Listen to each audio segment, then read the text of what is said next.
ನಟಿ ಕೃಷಿ ತಾಪಂಡ ಅವರ ಮನೆಯಲ್ಲಿ ಗೆಳೆಯ ವೈಶಾಖ್ ನೇಣು ಬಿಗಿದ ಸ್ಥಿತಿಯಲ್ಲಿ ಪತ್ತೆಯಾಗಿದ್ದಾರೆ. ಸದ್ಯ ನಟಿ ಕೃಷಿ ತಾಪಂಡ ಇದರ ಬಗ್ಗೆ ಮೊದಲ ಪ್ರತಿಕ್ರಿಯೆಯನ್ನ ಕೊಟ್ಟಿದ್ದಾರೆ. ನಟಿಗೆ ವೈಶಾಖ್ ಕೊನೆಯದಾಗಿ ಏನಂತ ಮೆಸೇಜ್ ಮಾಡಿದ್ರು ಗೊತ್ತಾ? ವೈಶಾಖ್ ಜೊತೆ ಕೃಷಿ ತಾಪಂಡ ದೇವಸ್ಥಾನಕ್ಕೆ ಹೋಗೋ ಪ್ಲಾನ್ ಸಹ ಮಾಡಿದ್ರು.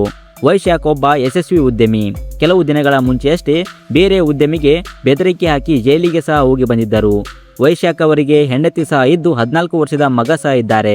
ವೈಶಾಖ್ ಕೊನೆಯದಾಗಿ ನಟಿಯ ಮನೆಗೆ ಬಂದಿದ್ದರು. ಆದರೆ ನಟಿ ಕೃಷಿ ತಾಪಂಡ ಮನೆಯಲ್ಲಿ ಇರಲಿಲ್ಲ. ಅದಕ್ಕೋಸ್ಕರ ಕೊನೆಯ ಮೆಸೇಜ್ ಅನ್ನ ಕೃಷಿ ತಾಪಂಡ ಅವರಿಗೆ ಕಳಿಸಿದ್ದರು ವೈಶಾಖ್ ಅವರು. ನನಗೆ ಜೀವನವೇ ಸಾಕಾಗಿದೆ, ಬದುಕಲು ಇಷ್ಟವಿಲ್ಲ ಅಂತ ಮೆಸೇಜ್ ಹಾಕಿದ್ರು.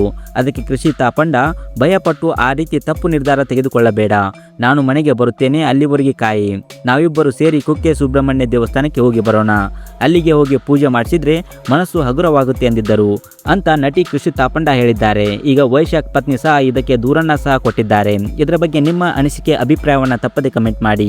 ಇನ್ನಷ್ಟು ಇದೇ ರೀತಿ ಅಪ್ಡೇಟ್ಗಳಿಗಾಗಿ ನಮ್ಮ ಚಾನಲನ್ನು ಸಬ್ಸ್ಕ್ರೈಬ್ ಮಾಡಿ ಮತ್ತು ಪಕ್ಕದಲ್ಲಿ ಕಾಣುವಂತಹ ಬೆಲ್ ಐಕಾನ್ ತಪ್ಪದೆ ಕ್ಲಿಕ್ ಮಾಡಿ.